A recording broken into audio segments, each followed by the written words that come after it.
Ya, Assalamualaikum warahmatullahi wabarakatuh. Kami dari kelompok 6, saya Muhammad Nur Sulaiman, dan juga rekan saya Syahtia Dinding Romalamsyah, akan menjelaskan terkait strategi TikTok marketing berbasis influencer trust dan juga FOMO yang telah kami analisis dan kerjakan. Boleh selanjutnya?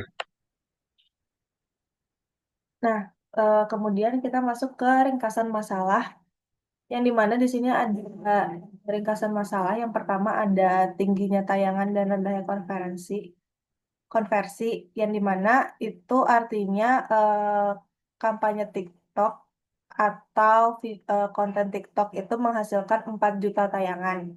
Namun dari 4 juta itu hanya 3% konversi ke penjualan. Dan kemudian yang kedua itu ada rendahnya kesadaran merek, yang mana hanya 27% audiens menyadari bahwa konten yang sedang dilihat itu merupakan iklan dari sebuah brand. Dan yang terakhir ada beberapa pertanyaan krusial, yaitu apa faktor utama yang benar-benar mendorong Gen Z memberi membeli dari platform TikTok? eh, Viralitas, kepercayaan terhadap influencer, atau hanya sekedar FOMO? Itu akan kita bahas lebih lanjut.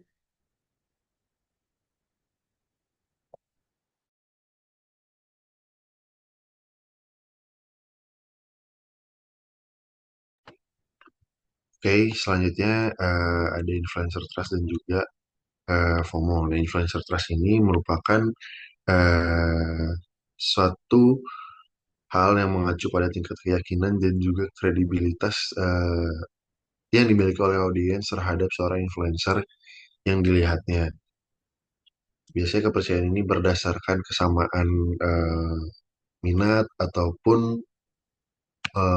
hal apa yang dibawakan oleh si influencer tersendiri. Nah, adapun ciri yang dari influencer di mana kontennya itu autentik, lebih banyak dibagikan, terus yang kedua audiens lebih percaya pada konten personal daripada iklan, dan juga yang ketiga influencer lokal lebih impactful dibanding iklan resmi. Nah, itu merupakan eh, hal yang bisa dicapai ketika seorang influencer sudah memiliki influencer trust.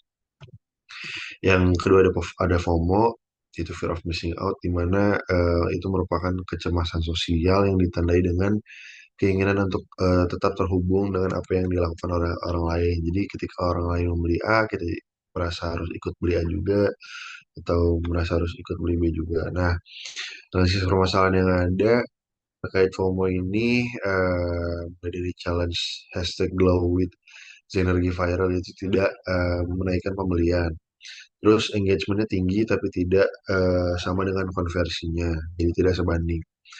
Lalu yang ketiga indikasi yang terlihat Gen Z terlibat karena takut ketinggalan sebuah tren.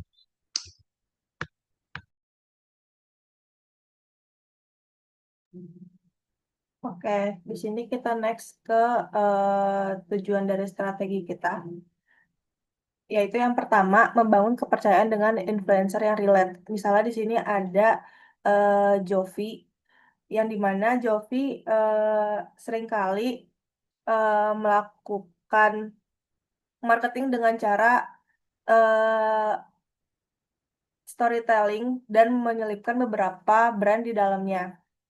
Terus kemudian kita bisa menciptakan FOMO yang mendorong urgensi dan interaksi. Misalnya seperti di komen ini, komen yang tertera, di situ ada kayak langsung bilang auto beli, review, makasih reviewnya, dan menanyakan hal-hal yang lebih detail terhadap produknya tersebut.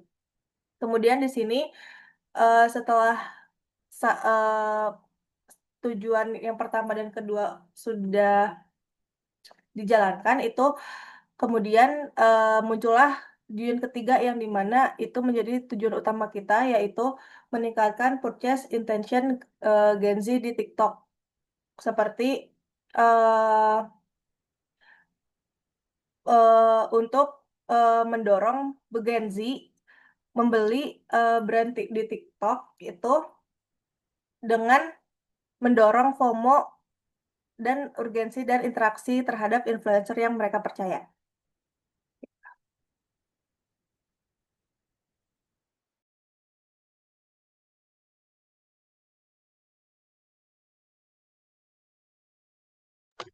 Nah, dari permasalahan tersebut kita menyusun dua konsep strategi utama untuk menangani influencer trust dan juga FOMO.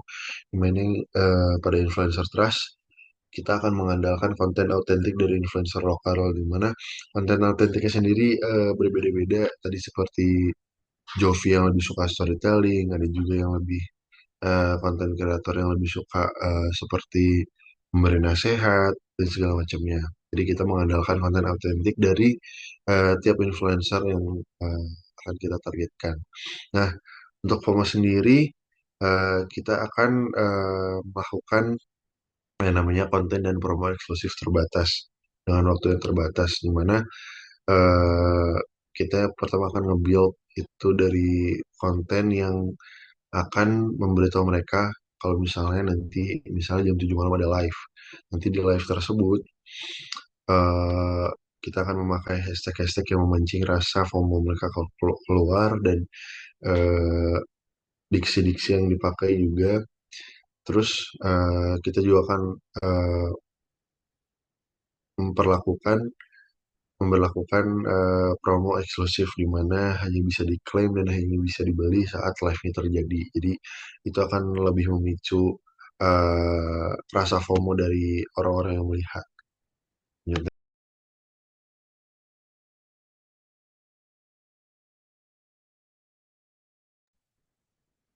Oke, kemudian kita di sini sudah benchmarking dengan salah satu account influencer yaitu Jovi, yang dimana biasanya Jovi itu melakukan harus review terus dibarengi dengan daily use produknya seperti yang dijelaskan tadi.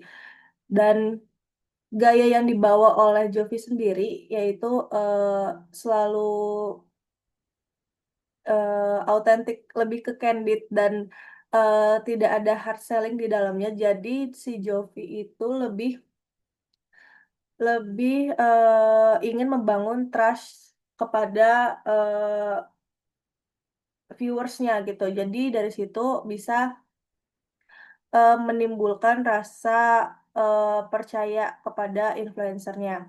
Dan kemudian tidak sedikit juga komentar di akun TikTok Jovi yang bilang kalau Jovi yang rekomendasi gue sih percaya kayak gitu. Jadi itu bisa mendorong eh, trust dan FOMO untuk melakukan purchasing di melalui entah itu keranjang kuning si Jovi atau ke langsung ke brand-brand yang dipromosikan oleh si Jovi ini. Seperti itu. Next. Oke, ini terdapat konsep dan kriteria konten berbasis influencer trustnya tadi. Yang pertama autentik, jadi tidak terskrip secara penuh. Jadi banyak improve-nya lah dari si influencernya. Hal yang kedua, visual video simple dan non studio. Jadi lebih baik menghindari di studio dan bikin konten yang simple. Jadi seakan-akan itu adalah kesehariannya. Dan yang ketiga, disampaikan oleh influencer dengan gaya hidup, wellness atau kampus life. Jadi benar-benar gaya-gaya yang sehari-hari aja. Jadi menampilkan bahwa itu yang dilakuin oleh penontonnya juga sehari-hari.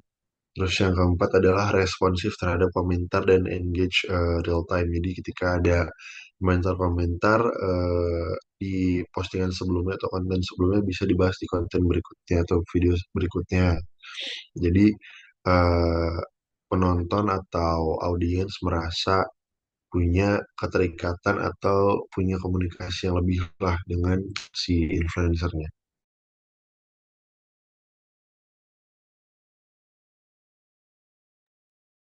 Nah, kemudian kita masuk ke strategi FOMO. Jadi ini brand yang kita ambil yaitu Scarlett.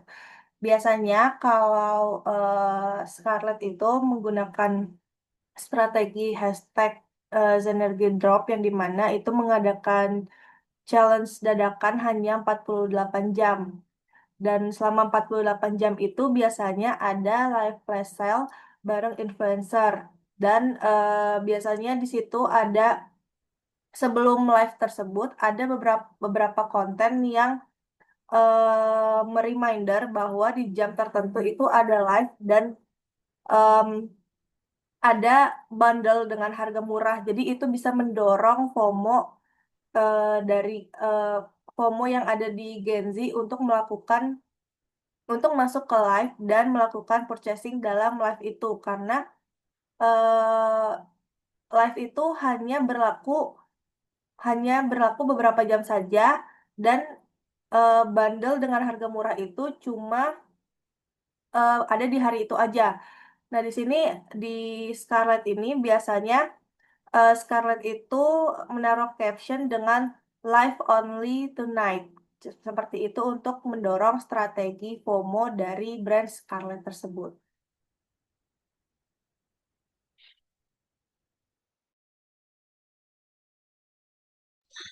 Oke, ini merupakan KPI yang telah kita rancang terkait influencer trust dan juga FOMO. Yang pertama, dari KPI atau Key Performance Indicator dari influencer trust ini, untuk yang pertama itu penonton, yang dimana deskripsinya adalah jumlah penonton secara keseluruhan, dengan target yang kita targetkan adalah 50.000 penonton untuk influencer lokal dengan followers 100.000 sampai sejuta, atau bisa dibilang makro influencer. Yang kedua, tingkat sentimen komentar, di mana presentasi komentar yang menunjukkan sentimen positif, misalnya itu pujian atau persetujuan seperti ya setuju atau setuju banget, terus juga terima kasih, dan juga percayaan terhadap konten atau rekomendasi influencer itu baik, artinya target kita itu di atas target kita adalah 75%. Lalu yang ketiga, tingkat retensi penonton atau presentasi penonton yang menonton video hingga akhir itu di 80%, 85%, sehingga pesan yang disampaikan oleh influencer bisa tersampaikan semuanya dan bisa didengar semuanya oleh penonton atau audiens. Yang keempat adalah tingkat konversi penonton, dan ini merupakan salah satu yang paling penting juga, di mana jumlah klik pada keranjang kuning oleh penonton. Jadi bukan cuma sekedar nonton saja, tapi tetap ikut mengklik juga keranjang kuning untuk mempurchase atau membeli produk yang ditawarkan itu dengan target sebesar 20.000 klik. Lalu untuk ke KPI yang FOMO, yang pertama ada penonton live, di mana jumlah keseluruhan penonton konten live itu di sekitar ada di 8.000. Lalu yang kedua, tingkat konversi penonton, persentase penonton yang mengklik keranjang kuning itu di 60% dari target penonton live-nya. Lalu yang ketiga, tingkat retensi penonton, persentase penonton yang menonton konten eh, pendukung hingga akhir, seperti konten yang memberikan informasi jam live. Jadi sebelum live nanti, tadi yang sudah kita jelaskan juga, akan ada eh, konten video untuk memberitahu kalau misalnya nanti ada live, entah itu di malam ini atau di hari apa. Secara menarik itu dengan tingkat retensi targetnya itu 85%. Lalu yang keempat ada tingkat sentimen komentar, di mana presentasi komentar yang menunjukkan sentimen positif, misalnya wajib coba, penasaran banget, dan nggak boleh ketinggalan, itu ada di angka 75%.